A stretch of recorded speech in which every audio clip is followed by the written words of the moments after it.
June 18th, 1815. A muddy field in Belgium would become the graveyard of an empire. Napoleon Bonaparte, the man who had conquered most of Europe, faced his ultimate reckoning. This is the story of Waterloo, the battle that ended 23 years of war and changed the course of history forever.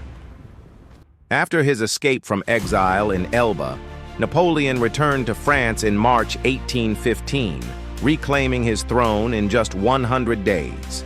Europe's monarchies were terrified. The Seventh Coalition formed immediately. Britain, Prussia, Austria, and Russia united with one goal: destroy Napoleon once and for all. The emperor knew he had to strike fast before the full Allied armies could mobilize. His target: the Anglo-Allied army under the Duke of Wellington and the Prussian forces commanded by Field Marshal Blücher, stationed in present-day Belgium. Napoleon commanded 72,000 men, veterans of countless campaigns, the legendary Grande Armée. Facing him, Wellington held 68,000 British, Dutch, Belgian, and German troops along a ridge near the village of Waterloo. 13 kilometers east, Blücher's Prussians numbered another 50,000. Napoleon's strategy was brilliant in its simplicity. Defeat Wellington before the Prussians could arrive, then turn and crush Blücher. But time was not on his side. Heavy rains had turned the battlefield into a quagmire, forcing Napoleon to delay his attack until the ground dried enough for his artillery to move. At 11:30 a.m., French guns thundered to life. 240 cannons unleashed hell upon Wellington's positions. The ground shook, the air filled with smoke and screaming metal. But Wellington had positioned his troops on the reverse slope of the ridge, a tactical masterstroke that protected them from the worst of the bombardment. Napoleon ordered his brother Jerome to attack Hougoumont, a fortified farmhouse on Wellington's right flank. It was meant as a diversion, but it became a battle within a battle. For 8 hours, French infantry hurled themselves against the walls. British guards held firm. Thousands died fighting over gardens, courtyards, and burning buildings. Napoleon had wanted to draw Wellington's reserves.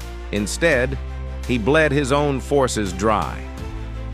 At 1:30 p.m., Napoleon launched his main attack. General d'Erlon's First Corps, 16,000 men in massive columns, marched toward the Allied center. Drums beat the pas de charge. Eagles gleamed above the formations. They looked unstoppable. Wellington's infantry formed squares and lines, waiting in disciplined silence. When the French reached close range, British volleys tore into them. Still they came. The fighting was savage, hand to hand. Then Wellington played his trump card. The British heavy cavalry, the Household and Union brigades, 2,000 horsemen thundering down the slope. They smashed into the French columns, scattering them completely. But the cavalry didn't stop. Drunk on victory, they charged too far, right into the French guns. Napoleon's lancers and cuirassiers counterattacked. The British cavalry was slaughtered. Both sides had suffered terribly, but the battle was far from over. Around 4 p.m., Marshal Ney, Napoleon's most aggressive commander, saw Allied troops moving behind Wellington's lines. He thought they were retreating. They weren't. They were simply repositioning. But Ney was convinced victory was within grasp. Without Napoleon's direct orders, he launched the most spectacular cavalry attack of the Napoleonic Wars. Wave after wave of French cavalry, cuirassiers, lancers, chasseurs, perhaps 5,000 horsemen charged uphill against Wellington's infantry squares. It was magnificent. It was suicidal. The squares held. Musket volleys emptied saddles. Horses screamed. Men died by the hundreds. Ney had 5 horses killed under him that day, but he kept attacking, kept reforming, kept charging. It achieved nothing. Wellington's squares stood like islands in a storm of horsemen. The French cavalry was being destroyed for no gain whatsoever. Napoleon's worst nightmare was becoming reality. Around 4:30 p.m., Prussian forces began appearing on his right flank. Blücher had force-marched his exhausted army through terrible roads and arrived just in time. Napoleon had to divert troops to face this new threat, weakening his attacks on Wellington. The Emperor was now fighting on two fronts. Time was running out.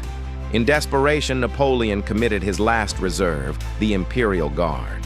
These were his elite veterans, the men who had never failed him. If anyone could break Wellington's line, it was them. At 7:30 p.m., as the sun descended, 5 battalions of the Middle Guard advanced up the ridge.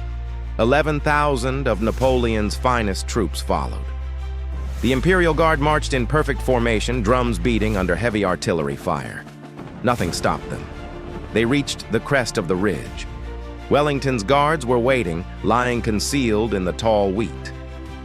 At 40 paces, the British commander shouted, "Now, Maitland! Now's your time!" 1,500 guardsmen stood and fired a devastating volley point-blank into the Imperial Guard. The French reeled, but didn't break. They returned fire. The fighting was desperate, brutal, at kissing distance. Then British artillery opened with canister shot, essentially giant shotgun blasts. The Imperial Guard began to waver. More Allied units hit them from the flanks. For the first time in their history, the Imperial Guard retreated. Someone shouted, "La Garde recule! The Guard retreats!" Panic spread through the French army like wildfire. The unthinkable had happened. Napoleon's invincible Guard had been defeated. Wellington saw the moment. He stood in his stirrups, took off his hat, and waved it toward the French lines, the signal for a general advance. The entire Anglo-Allied army surged forward. At the same moment, the Prussians broke through on the French right. Napoleon's army disintegrated. What had been Europe's finest fighting force became a panicked mob. Soldiers threw away weapons and ran. Cavalry trampled their own infantry. Artillery was abandoned. Napoleon tried to rally his old guard for a final stand, but it was hopeless. By nightfall, the French army had ceased to exist as an organized force. 50,000 casualties lay on both sides. The field of Waterloo was a charnel house. Napoleon fled the battlefield, reaching Paris 4 days later. He abdicated on June 22nd. This time, there would be no return. The British exiled him to St. Helena, a remote island in the South Atlantic, where he would die 6 years later. The Battle of Waterloo ended the Napoleonic Wars definitively. It ushered in a century of relative European peace. Wellington became a legend. Blücher was celebrated as the savior who arrived just in time. And Napoleon. He passed into history as perhaps the greatest military commander who ever lived. Brilliant, ambitious, and ultimately defeated by a muddy field in Belgium.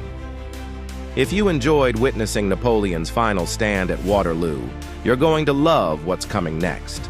Subscribe to Front Archives and hit that notification bell, because our next episode tells the story of history's most audacious conqueror, Alexander the Great.